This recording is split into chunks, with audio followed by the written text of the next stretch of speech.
What's up, boys and girls? This is Spit Logic, and today we got to talk about this 4.04 update for the SP-404 Mark II. So for the purposes of this video, what I'm going to do, I'm going to go over technically four things about the new 4.04 update, what I think is the most significant. And then after that, what I'm going to do is go into a previous video that I made some predictions and made some statements, and then based on this 4.04 update, what has changed, what has shifted, what has been confirmed by what I said previously. So let's get into it. So the first update feature that I want to address is the loop capture mode. I think this was a really interesting upgrade, to say the least, and there's a reason for that. Historically, with the SP-404 Mark II, what you had was kind of a pattern-based, a trigger-based, almost a MIDI-based way of making patterns and making loops. Now, that pattern making, that loop making, that segment creation, that is now purely sound-based with the loop capture feature. In my opinion, this also solidifies the SP-404 Mark II as a live performance tool. A lot of people use it in live performances, and I don't know how many you guys have seen, but a lot of them have some on the spot, on the fly beat making potential. With this new loop capture feature, it kind of enhances that live loop creation that a lot of performers do on stage.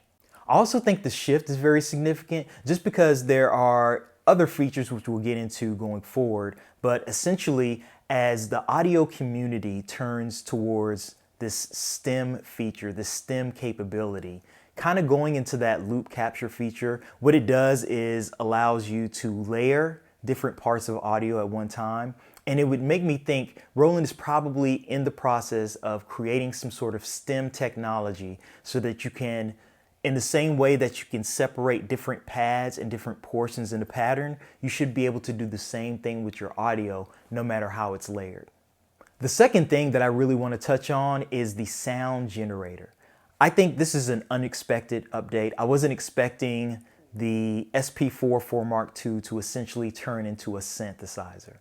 I've already considered the SP-404 Mark II as an instrument and not just a workstation. With this sound generator module that's added to the SP-404 Mark II, I think it becomes even more of an instrument. Specifically, essentially what you're doing is creating sound from scratch based on the sine, cosine, the triangle, and saw waves that you have on the synthesizer. I think there's a pulse and also like a noise as well.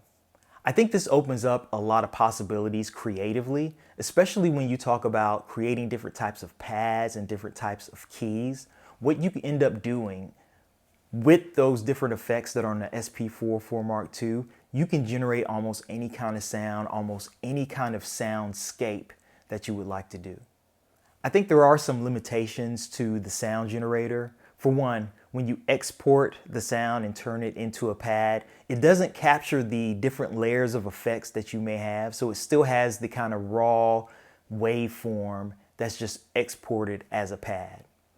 In addition to that, recording any different amount of sequences that you do with it in that sound generator mode, what ends up happening is you can't record directly into the SP-404 Mark II. You have to use something external in order to do that. And I'm anticipating that as we go forward, as Roland continues with their updates, that we'll probably see a more sophisticated use of between using the synthesizer and being able to record some of those sessions or some of the things that you're doing with all the different effects on that sound generator. I enjoy hitting multiple keys at once, creating chords, if that makes sense. And without the ability to push all the keys at once, different keys at the same time, you kind of lose that ability to create chords. Understanding this is a synthesizer, so most synthesizers are singular notes, but to be able to do multiple chords, hit multiple notes at one time to create chords, I think would vastly improve that sound generator. The third thing that I wanted to talk about is the application. And this is technically the third and the fourth one because I want to talk about the SP-404 Mark II app as well as the Koala app. So let's start with the SP-404 Mark II app. What has changed on it? Of course, there is a little bit more compatibility. You can do a few more different things on the app that is akin to what you can do on the SP-404 Mark II. So there's a lot of different export features. There's a lot of better saving of file management features by using the app. And then, of course, there's the compatibility piece of it as a plugin into your favorite DAW. I think the partnership with the people that make the Koala app is probably one of the bigger pieces of this. I know a lot of people use the Koala app as a complementary set to the SP-404 Mark II, but now for them to partner with it means that they have taken down a lot of those restrictions. They've let each other's company kind of look at the coding, and then that creates a better way of making two different types of applications, two different types of software, a lot more compatible with each other. So now that that's out the way, I want to talk about theory. I want to talk about a couple of things that I've theorized and a couple of predictions that I've made, and then how I've adjusted those since the 4.04 update. So the first thing that this new update has shown me is that the SP-404 Mark II is already a DAW in the box. It already has software, it already has an application. And the reason why I say that, you look at the loop capture feature, and it wasn't just the loop capture feature. In the video, he said specifically, "This is inspired by and is very similar to the loop capture from the legendary SP-555. Again, with the groove function. Taking inspiration from the classic Roland VP9000 Veriphrase sampler, the 404 update adds a groove function." And then you have a synthesizer. These are plugins. These are no different than if you're on your DAW and you have a plugin that has a particular feature that enhances your ability to make music. This confirms to me that I still believe that Roland is going to create something that will compete against the MPC. I would venture to go with the SP-555, and that is exactly when he said that in the video, that the loop capture was based on the SP-555, I was like, oh my gosh, what's going on here?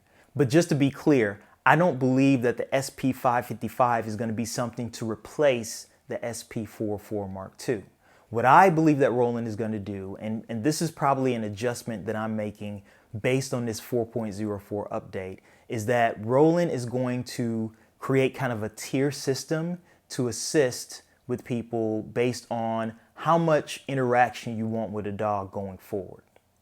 Now, I think the first tier, the probably least cost-effective one, is that integration that you heard about earlier with the Koala application.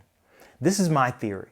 My theory is that Roland does not have a graphic user interface that can complement the software that they have for the SP-404.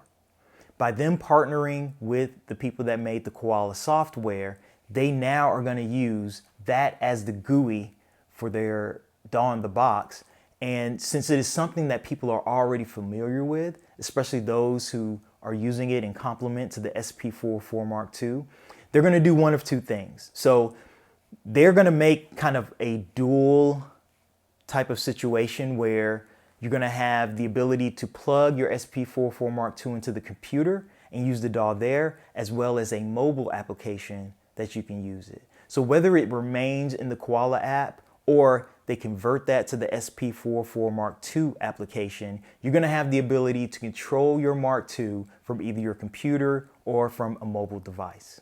I would also say that the primary reason why they partnered with the people that made the Koala app is because what they wanted to do was create that graphic user interface. I think they're having a hard time manifesting that user interface that translates to the knobs and the buttons on the Mark II, but still gives you the ability to use your mouse or to use your finger to click and use those things on a screen.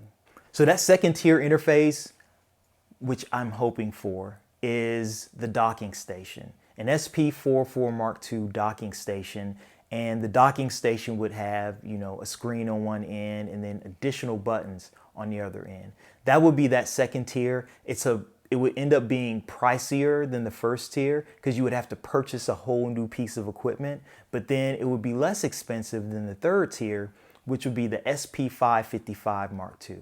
Now, whether it's the 555 or the 606 or the 808 or any of the previous SPs that Roland has dealt with, I think they're going to take one of those devices and bring it up as a Mark II feature, a Mark II piece of equipment that'll be complementary to the SP-404 Mark II. Obviously, that will be the higher price one. And, you know, just in my brain, if I want to make a bold prediction, I think that what Roland is going to do is probably roll out this new SP-555 Mark II around the time they release version 5.0. As a matter of fact, I think based on this last update, we're going to get version 5.55, and that version is going to be how they release and introduce the SP-555 Mark II. So as I'm concluding this video, overall, I think this 4.04 update, not only was it very significant in all the things that they've added, but the timing and the marketing of it made waves across not just 404 users, but people who make music in general. Even the version number, 4.04, and then releasing it on 404 day. It was just perfect timing, perfect marketing, and I think they would do something similar when they introduce their DAW in the box. But what do you think? Do you think I'm spot on? Am I completely off the rails now? Is there something that I was missing in my analysis and in my prediction? Please let me know. And as always, I thank you for the view and I thank you for the listen. And until next time, peace.